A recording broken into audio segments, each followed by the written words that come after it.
You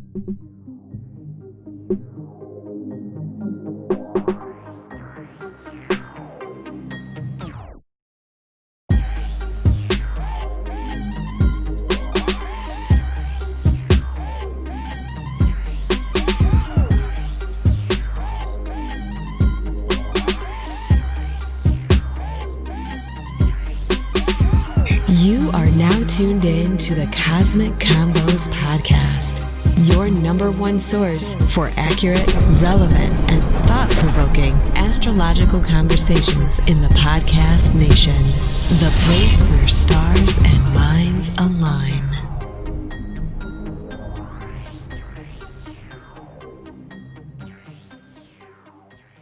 Peace. You're now tuned into the Cosmic Convos podcast. I'm your humble host, Herut, and we got our good brother here, Brother Ra. How you doing? My brother, taking it a day at a time and enjoying life. How about yourself, King? Hey, man, no complaints, man. You know, I'm glad to wake up every morning and, you know, make it happen. All right. Indeed. Well, before we get too far, I want to remind you all that this episode is brought to you by Push It Forward Media Group, Caliprucia Astrology, and our patrons over there on Patreon. Again, thank you all, our good supporters over there on Patreon for, helping us, grow this podcast and, be able to take it to the next level. All right. So, and if you want to, be a patron, you can, visit us on Instagram at Cosmic Convo. That's COSMICCONV as in Victor O on Instagram, and just go ahead and hit that link in the bio, and you'll see the Patreon link right there. And there, you can also get to all the different platforms that we stream this podcast on. We're pretty much on every major podcasting platform, except Tidal. It's the only one that we're not on, so you can find us there. You can find Push It Forward Media Group on Instagram at Push It Forward. That's PUSHITFWD. You can find us on the web at the same page. At the same handle, spelled as the Instagram, pushitforward.com. You can also find a podcast there. Brother Ra, how can the people find you in Caliprucia? Just three basic ways. calipruciaastrology@gmail.com is my email for my for readings and things like that, or any type of questions, consults, or even for information on classes. Hit me up there. You can also find me on Facebook, also on IG, both of them via Shekhem Ra. So either one of those, any one of those, should definitely get at me. Good deal. So, here we are, man. We're now, deep into season 2. Building a nice, good little, momentum going and everything like that. We just dropped episode 13, and we, did the highly anticipated topic of, the pyramids of Giza, and we got a lot of real good feedback on that. What about you? What you been hearing about that episode? Oh, man, yeah, people, they said it was a classic. Yeah, it was a classic. It was pretty good. I thought that when I listened to it, I was fairly pleased. I enjoyed it. So, yeah, it's, those are hard to kind of come by here and there because, special when you can talk about something so ancient and stoic and so profound from an astrological perspective. So, definitely welcome the feedback that I got on that one. Indeed. And, again, I really want to, say a special thank you to everybody who's listening to it, because, the podcast is just at a nice, steady growth.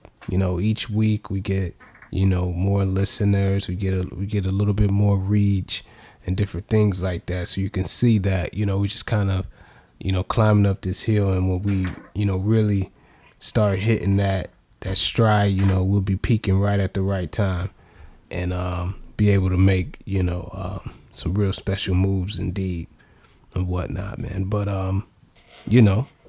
now we're sitting here, season 2, episode 14, right? And we don't have any questions for our patrons this week, so I know some of y'all, we got a mixed bag. Like, some people be like, yo, we love the questions at the beginning, and then some people be like, man, just get into the topic. So okay.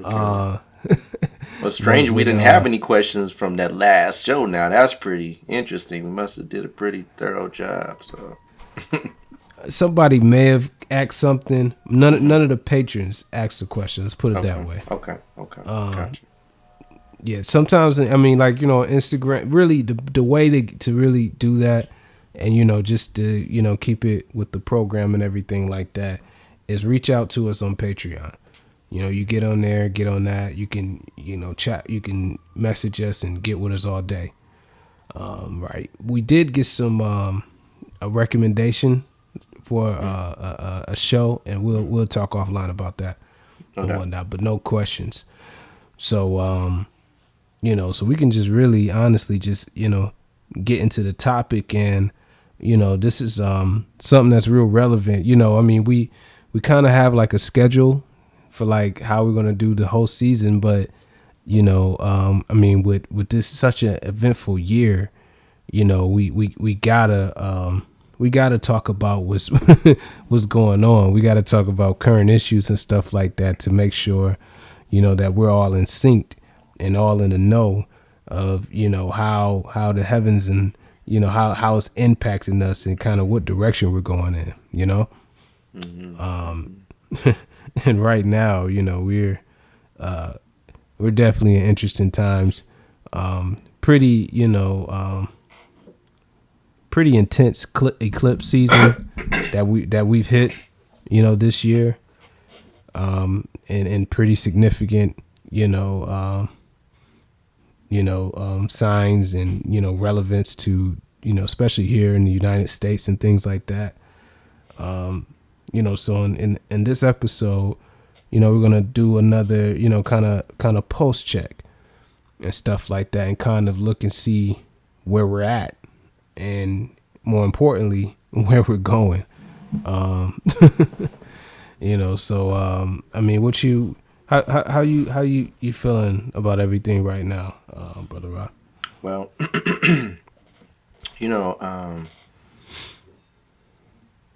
like you really said, really hit that on the head in regards to just there's so many different moving parts, right? In fact, there's so many parts moving, we can't even see what it is that's moving. Right? It's like, right? You're looking, trying to figure out what the picture's gonna be when it kind of finally comes to focus, right?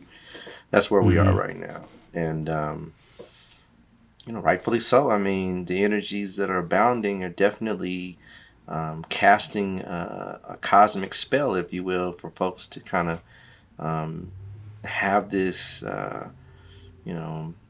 unsettled kind of what happens next energy. And so it's a reset is what it is, right? It's a cosmic reset.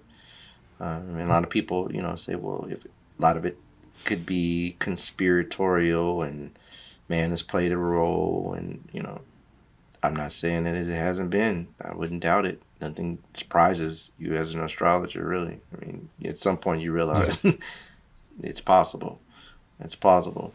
But nonetheless, right, even if man is the interested instrument, right, and he can be his own worst enemy. In fact, man can be his own disease, if you will.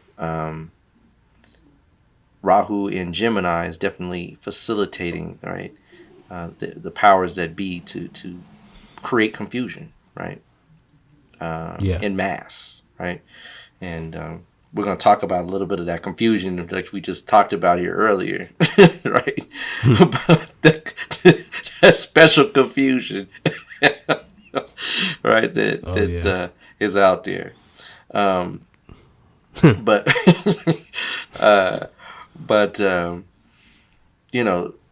the one thing that you got to consider is that, when these forces align, it's a wind up and release. Rahu acts like Saturn to some degree. Mars, K2 acts like Mars. And people say, well, what does that mean, right? Kind of like this, right? So Rahu, right, is like a toxin, right? Most people have had some form of liquor at some point in their body, right? Alcohol in some form, or even whatever it is that you may have chosen, right? Provided it wasn't something that was overt, like other hardcore drugs. But just generally speaking, like alcohol, right? You take a sip of alcohol, you're not generally intoxicated, right? You don't feel anything. Typically, you might feel a little something, but it's not overwhelming, right?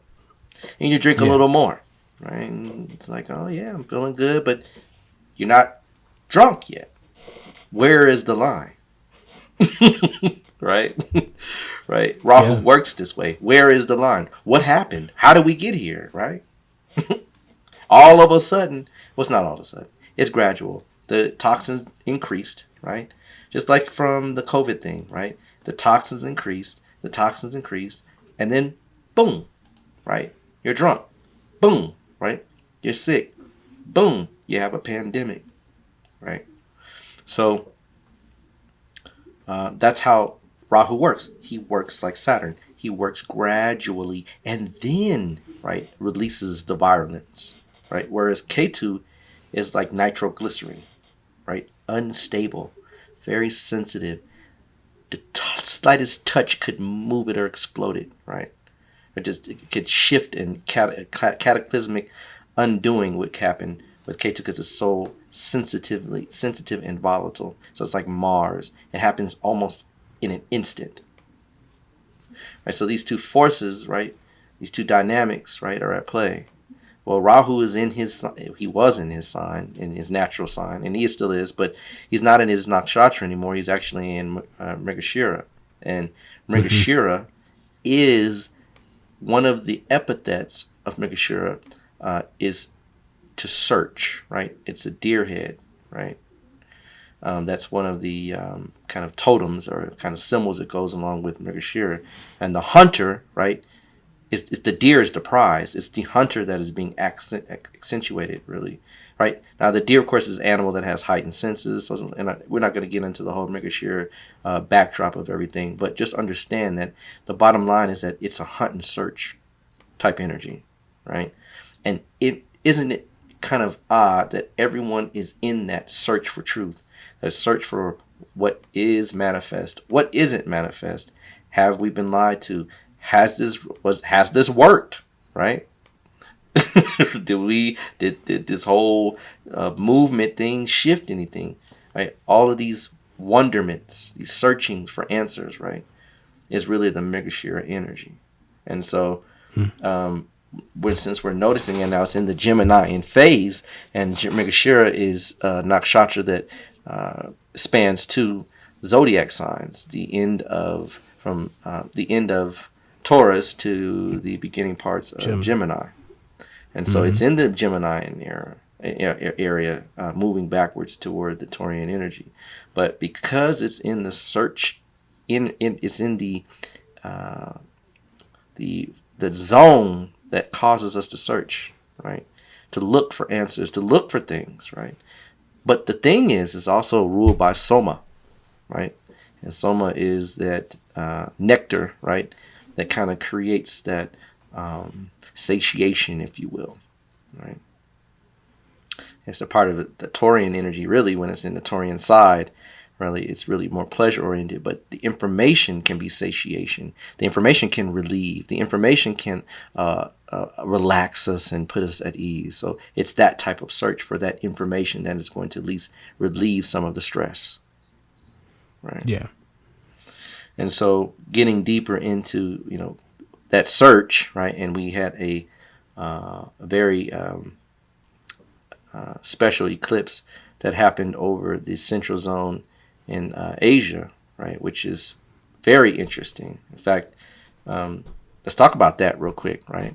The area in which the eclipse traversed, and what happens is that eclipses will touch a certain part of the world. They'll be visible to a certain part of the world. That part that's visible, the eclipse cast a shadow on that, and that shadow is what we see as the eclipse. Literally, that little.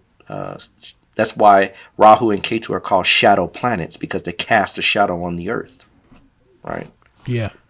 So when that shadow hits that particular area or zone, that's the area or zone or part of the world that will literally, the part that witnessed it, the part that's under the shadow is the part that usually will be affected in some way or some shape, form, or fashion in the next 6 months to next 3 years, depending on the length and time of the eclipse. So that being said, that particular zone, that a shadow zone, was over a very small part. I mean, of course, different countries, India, Africa, a lot of the Middle East, China, some of China, right, witnessed it. But nonetheless, that specific area where it did land was on the border of China and India. And that's a very unstable, volatile zone, because that area hasn't solidified the borders in regards to what's China and what's India. And this is an old battle, older than probably any one recent issue, right? They can say it's recent, but India and China have always been somewhat competitors in certain ways, right? So, this is no secret that, India and China are having issues right now. There was some recent killings, So, if I'm correct, yeah. right? In that area. About 20. Yeah, right. I believe it's 20 or so. So just, highlighting that area already is under stress. And when you have a very erratic type of energy that can nudge that particular area into, different zones. And here's the other thing, that the individual that I believe President Modi, or I think it's Modi, that the one that, is it Prime Minister or President? I believe it's President Modi, hasn't returned fire yet to China. And so just something that you definitely want to keep your eye on as a pulse check, to make sure that, hey, this could could boil over. It could get ugly. It could create some issues. But again, And they both they both have nuclear weapons. Absolutely. Yeah, and it's Prime Minister. He's Prime Minister. Prime Minister Modi. Yeah. Yep. Yeah, they both have weapons, nuclear weapons, and they both have 1 billion people. So they can get busy when they want to. I mean, it's backyard boogie right there. So, definitely keep your eye on that. Keep a lookout. The next thing, kind of just keeping a pulse check, keeping it moving, is this whole kind of debacle, right? And just find it interesting how eclipses reveal secrets, y'all. Mm-hmm. They do. They bring things from the subconscious up to the conscious, right, brother? You know what I mean? Oh yeah. Yeah.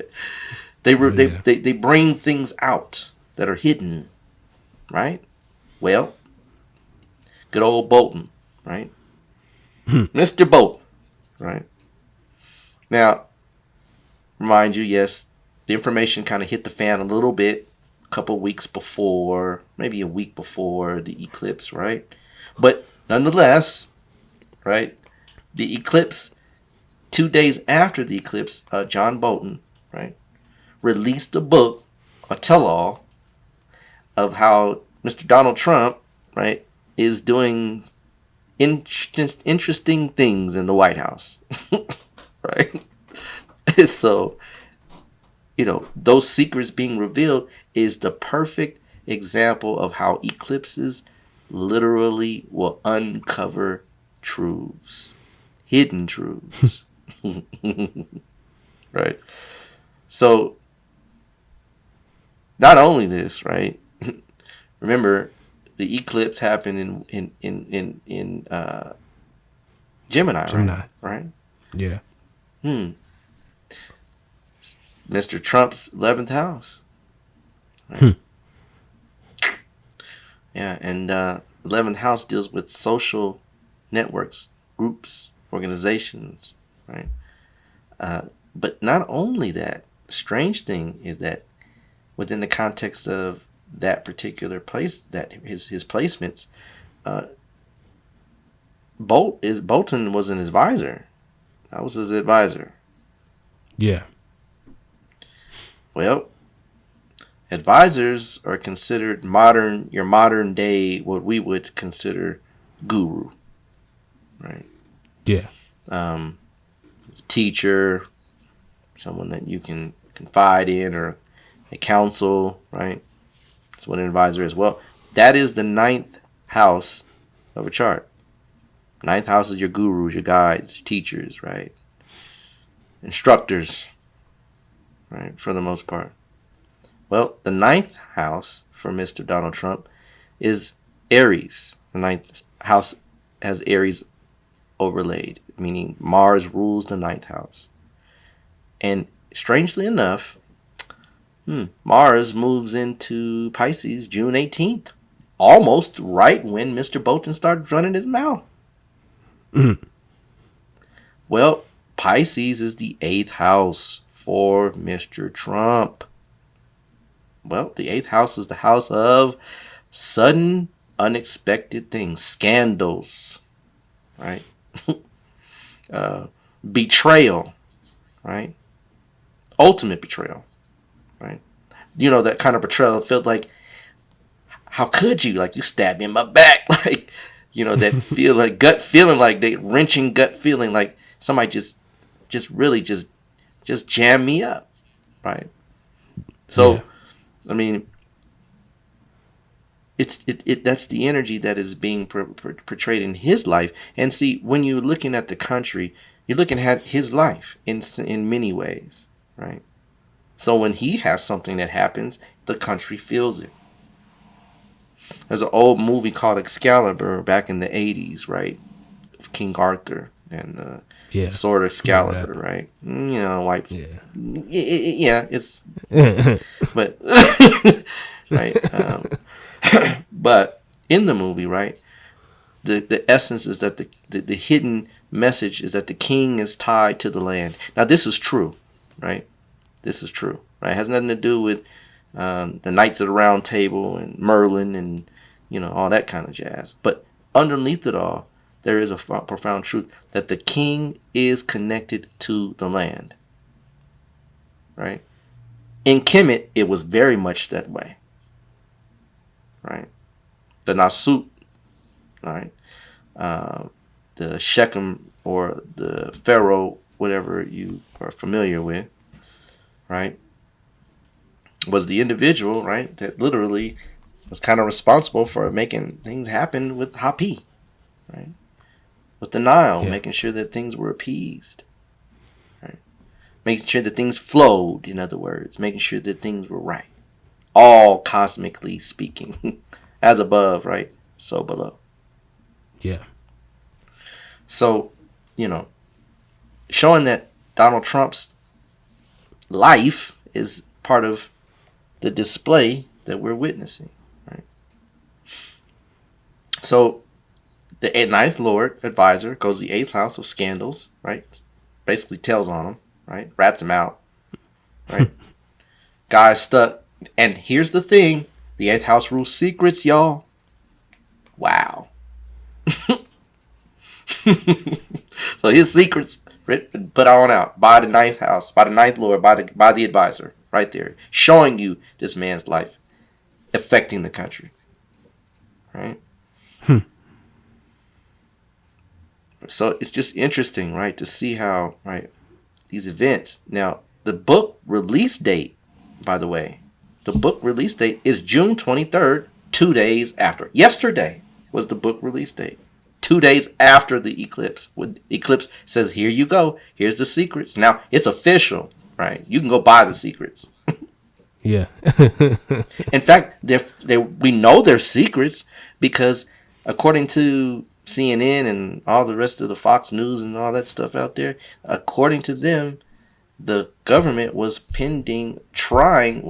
his office, right? Trump's office, but nonetheless, government, right? Was trying to state that he was releasing, right, classified information. eighth house stuff. Yeah. So, go figure, right? I mean, this stuff, you can't get any better than this, right? Don't get any better than this on TV. So, going deeper, right, and looking at kind of piggybacking Trump and bringing him into the next fold of things as far as the topics are concerned and the pulse check, we have presidential elections coming up here November 3rd, right? And so, he's looking kind of on the ropes right now just because of his own blunders and his own, sensibilities, right? His polls are very low. Trump's polls are very low. And doesn't mean he, can't come back. And I'm not rooting for anybody. I don't have a dog in any of these races anywhere, right?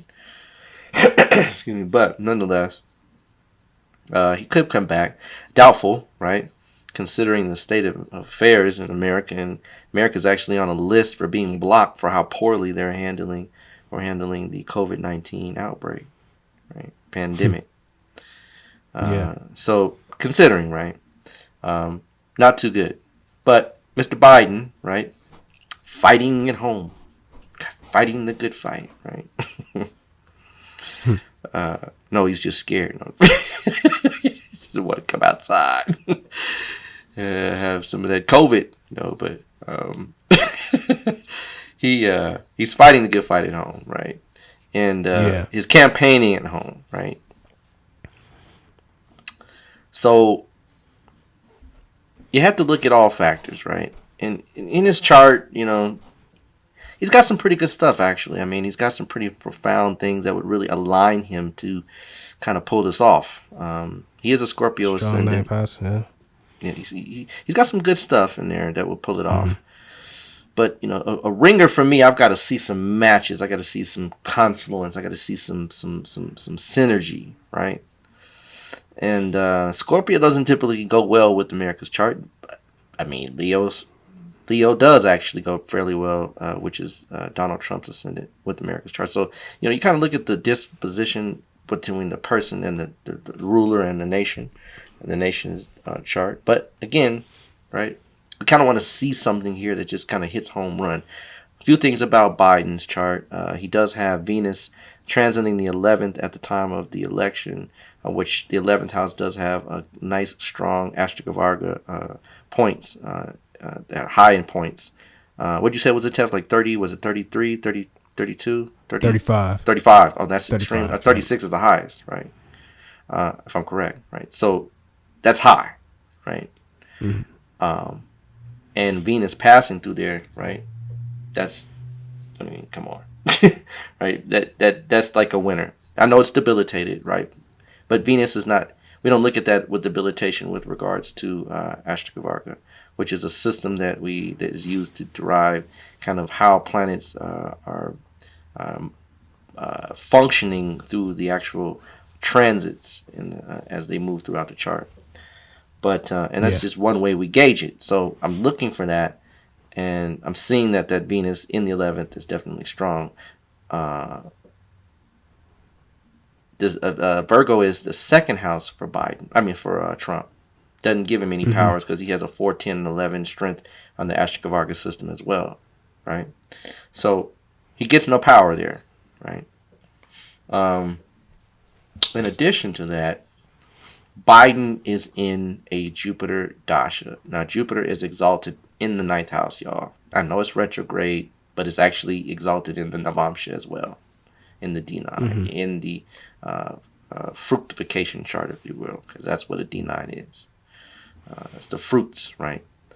So, understanding that particular life chapter or life period, right, is abounding for him. The ascendant lord at the time would be in the 5th house, which is extremely still beneficial as far as leadership and position, because the 5th house is just that, right? Has that propensity to it as well, even though the 5th is the 8th from the 10th, which can create fall in career. In this regard, the ascendant lord is in the 5th, and I would imagine or show it would show that he does have some power and strength there. Even though an Ashikavarga sense is not strong, the placement of it is strong, and the house is strong, right? In the general sense. So this is kind of knocking Mr. Trump down in the sense that, Biden is not, he can't really fall because he's not anywhere to fall from. He's in his home. He's safe, right? Yeah. He's playing it safe. But here's the caveat, right? Here's kind of the linchpin, if you will. In America's chart, right, at this time, Mars will actually be in the fourth house, right? Now, remember, fourth house is home, right? Fourth house is the kind of like the heart of the homeland, right? Well, Biden is actually matching the chart of America at that time, meaning he's fighting the fight at home. Mars fighting fourth house home, right? So by matching that energy, by looking like that, by literally emulating that and copying the energy forces at bay, that are in motion, and using that to segue right into America's presidential office, he's pretty likely to win this election, y'all.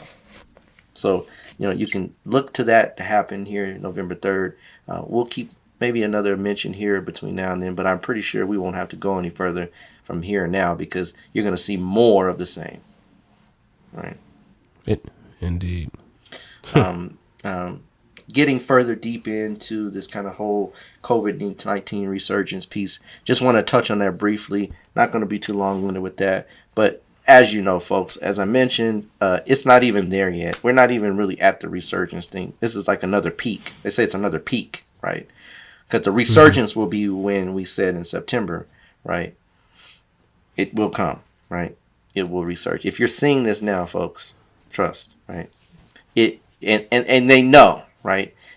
You're gonna have to do another shutdown. And I'm not talking about one of these Pilly Alley shutdowns where you can go to the store, and you can get there. No, they're gonna have to do a real one this time, because then they're gonna have to try to get. And it takes about 3 years for these things to phase out. If you look at the 1918 Spanish flu, it takes about 3 years for them to phase out. But the 3 years, within the 3 years, if you have some compassion, right, you try to kind of blunt it so that not everybody's just gonna get it, because everybody will have to be exposed to it at some point.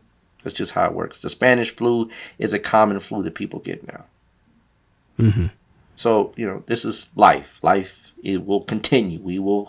Nothing will shut down. Nothing will stop. But we will see some hard times, though.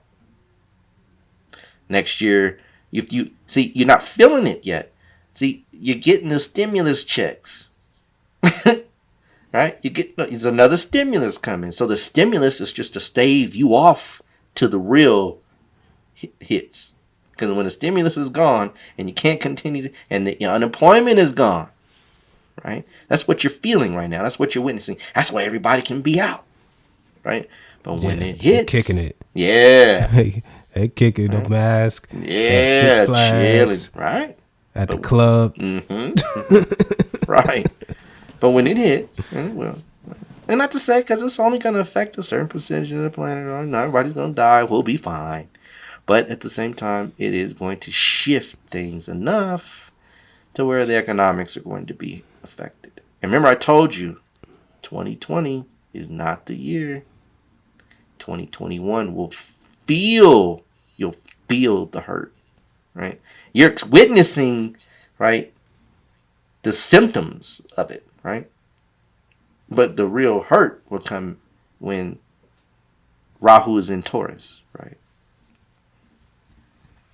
And people say it's exalted in Taurus. Why is that? Right? Why don't you check out where Rahu, right? Where Venus will be when Rahu shifts, right? Tells you a lot about the nature of that transit. If you want to look and learn how to really understand what transits do, Rahu, wherever that Lord is of the sign that he's entering, tells a great deal, right? So, nonetheless, right? And here, folks, I'll just tell you, right? So Rahu, it will be in Taurus as of September 23rd of this year, right? Venus, right, will be in Cancer, right, as of September 23rd. Now, the part of cancer it will be in, right? If I'm correct, it should be right around in like approaching Ashlesha, yes. And that is a problem, right? So that's how you gauge it, right? Because people can say, oh, Rahu's exalted in Taurus. No, it's not. There is no exaltation for Rahu and Ketu, first of all. Never was, never will be. They're not real planets. But anyway, that's a whole nother conversation. Don't want to get too far off. Nonetheless, June 23rd, right? There's a Bloomberg, in the Bloomberg, on Bloomberg.com. It's a very interesting article about how Fauci, and this has kind of been a couple days ago too, but right around still when this particular whole, I mean, I saw an article on June 11th, I think, that they talked about a resurgence, but it wasn't really kind of like official. It was official a couple of days ago, folks. Yeah.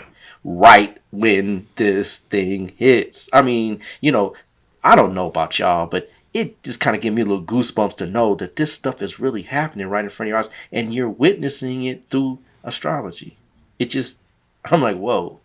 See, that right there stops everything for me. All the people say, do you believe in God? I don't believe what? Because for what? Well, I got to believe. You can.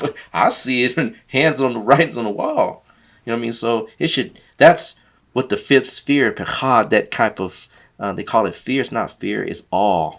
The awe of God, the respect and honor that something so powerful yet so subtle can affect things on a gross physical plane like this. It humbles me, right?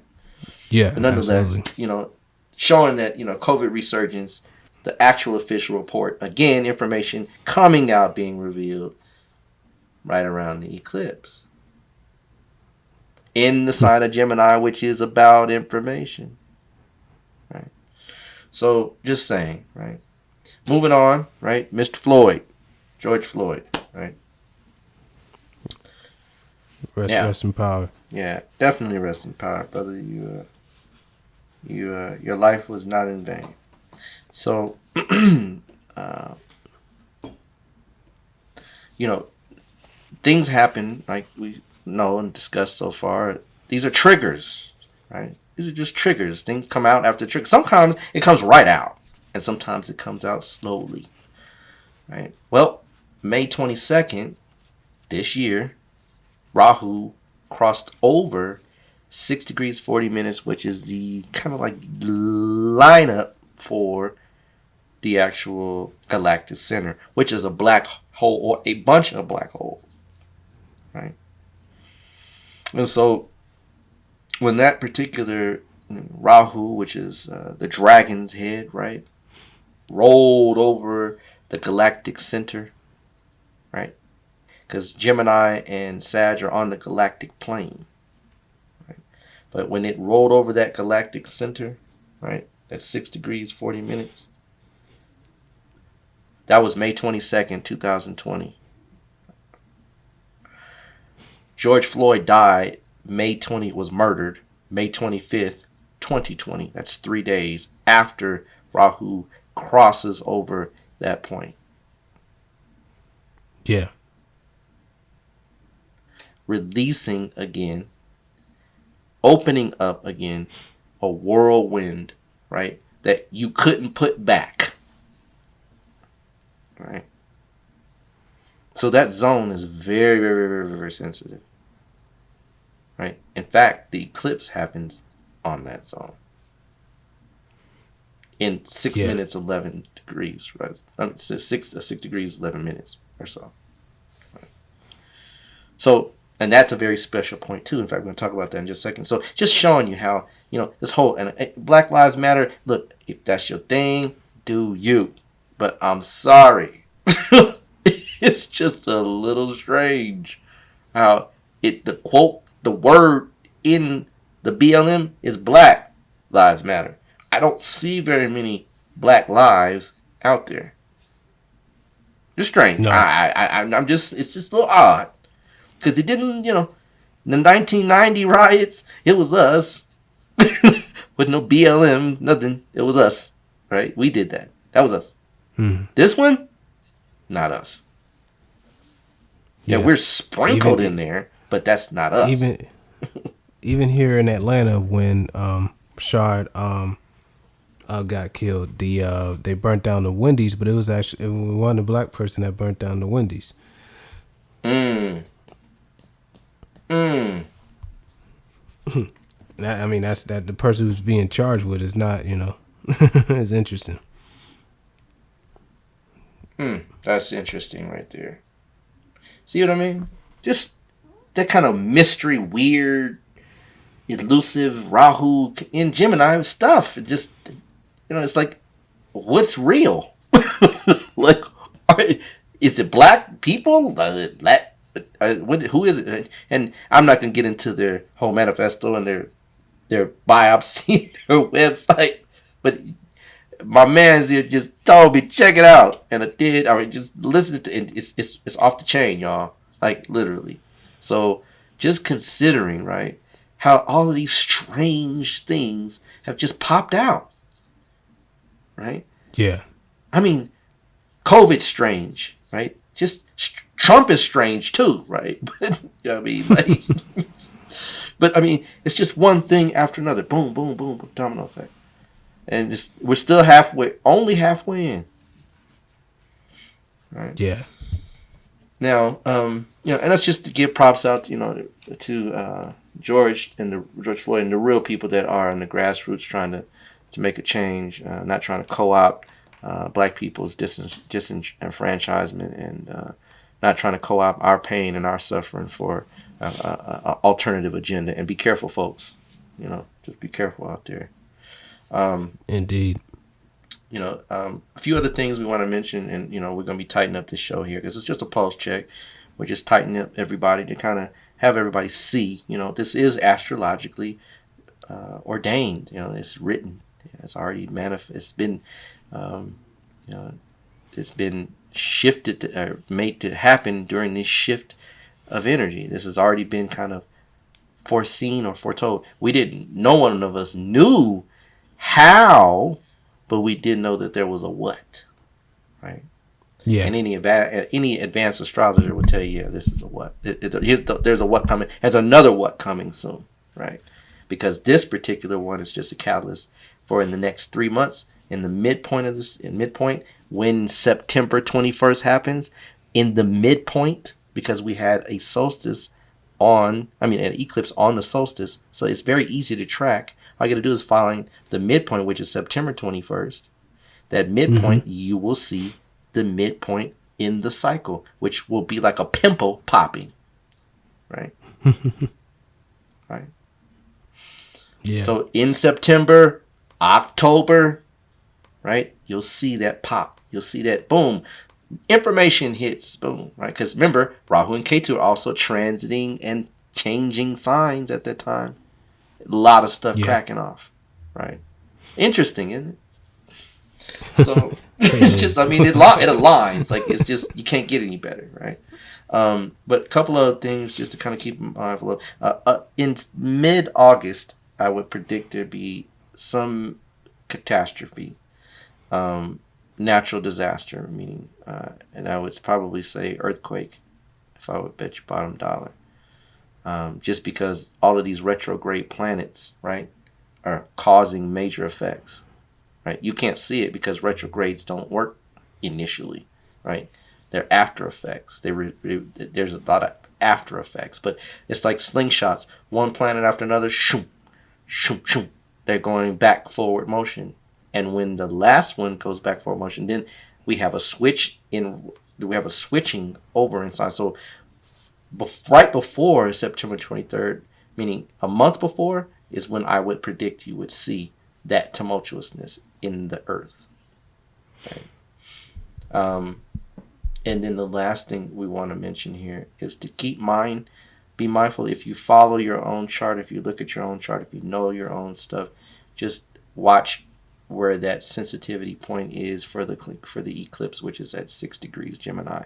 Look in your own chart to see what planets either might oppose, conjunct, even square, right, that particular area, because you'll notice that that'll be a place where, or a time frame that you'll have certain things being revealed about your business, right? So if you want to make sure you stay on up and up, right, and you're on the square, make sure that you handling those subconscious issues, those hidden things, right, so they don't come back to bite you later. And with that being said, right, we're gonna tighten this one up and call it a show. Well, did want to mention one thing. For sure. The other eclipse that we got coming up on this. Oh yeah, full July moon. 5th. Yes, sir. We do.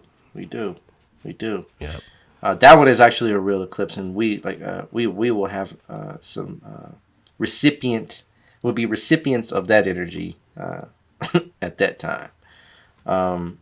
And the thing about lunar eclipses, they're not like solars. They're not quite as they don't have as much potential to change, but they affect more personal matters, right? Matters of the heart, matters that deal with family, right?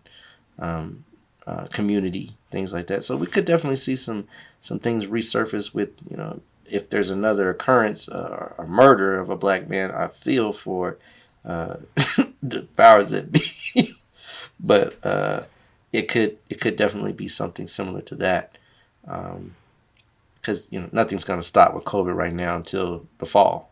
It's going to continue. But I would suggest socially, just be mindful. You look around and see, maybe some upheavals in that regard, some reoccurring kind of backlash, right, from the previous kind of solar eclipses, right, type of energy. But you have to really kind of just.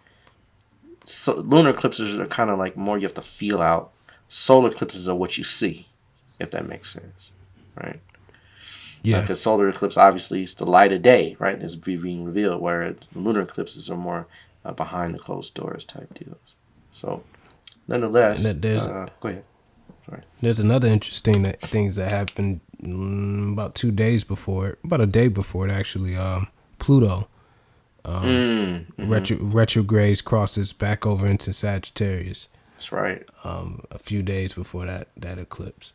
And moving from that Earth sign into a fire sign, still, it's not good. Not good, because Pluto, because see, the systems that we use with regards to Vedic astrology or Jyotish, Pluto doesn't rule anything. They say it rules Scorpio, but in our system, it's no ruler, because Mars is the ruler of Scorpio. So when it goes back and forth, like that particular little imaginary line, if you will, right, is from Earth to fire, right? Earth to fire, and remember, this can create domino effects. Remember, we talked about it in the show previously, how these perturbations, right, create ripples, right? Well, if you're a ripple that's further away, or that ripple is not condensed within the first 7 planetary layers of things, it's a later effect. That's why I said, be careful, watch out for sudden things in August, because it's a later effect. So when it's moving backwards into that fire sign, those things that happen in the earth sign, and I'm saying Pluto takes a while. You're not going to see it. You'll never see Pluto. Well, you did see Pluto happen, and here's the one thing, financially, Pluto will affect things. It will. Now that is for sure coming up, right? Because it's going to be in Sag. And moving out of the earth sign back into a fire sign, you'll see a lot of markets going up, getting high, blowing out like fire, bullish. They call them bullish markets, right? And then they're going to, boom, fizzle out and drop off. Yeah. That's what bullish markets do, right? Bearish markets are different, right? But nonetheless, when you get into stocks and things like that, understanding that Pluto effect, you saw that Pluto, when it moved into Capricorn, had a major effect on the economy, right? Well, it'll change the opposite, but it'll allow it to inflate and then deflate, right? So that's definitely interesting. I'm glad you brought that up because that is something that will cause some shifts as well. Definitely. Indeed. Well, with that being said, I want to remind you all that this episode is brought to you by Push It Forward Media Group, Caliprucia Astrology. Ninth Lord Films is in here, and our good patrons over on Patreon. Again, if you want to, join our patron team, visit us at Cosmic Convo on Instagram, and our link tree is right there in the profile. Yeah, man, hit us up. We enjoy the questions, we enjoy the input. Like I said, we're about at the halfway mark, sort of, depending on how we pan everything out this season, but we're at the midpoint, and we definitely enjoy the getting ideas for shows and different things like that. So make sure you definitely hit us up on all the platforms. And follow us on Instagram. I'm sorry, I do want to catch you. I do also want to say happy birthday to Cosmic Convo. Actually, we just had a birthday. It's been a year since we've been on. So happy That's birthday. Right. Yeah. See, I wouldn't even. Yeah. Yeah, definitely. It's been a birthday. We a year old now, right? So yeah, Mars is already in the opposition position, and I know it is, right? From when we first started, right? So definitely keeping the energy going and keeping it pushing. But stay tuned. Actually, it comes out. It's going to be on the day that this comes out. Yep, you're right. 25th. Yep. 26. So, 26. Yeah. So a birthday, right? A birthday. There Indeed. It is. Right on time. Absolutely. Right on time. Progress, man. We trying to get like Joe Rogan out here, Some of that passive income. that $100+ million Spotify deal. So Indeed. Yes, sir. Absolutely. But with that being said, thank you all for tuning in. And take heed to these episodes and these post checks and stuff like that. Let your family know. Move cautious here. Don't be scared, but just be cautious and mindful and stuff like that. And everything should be good. All right. So we'll see you all next week, and we're out. Peace.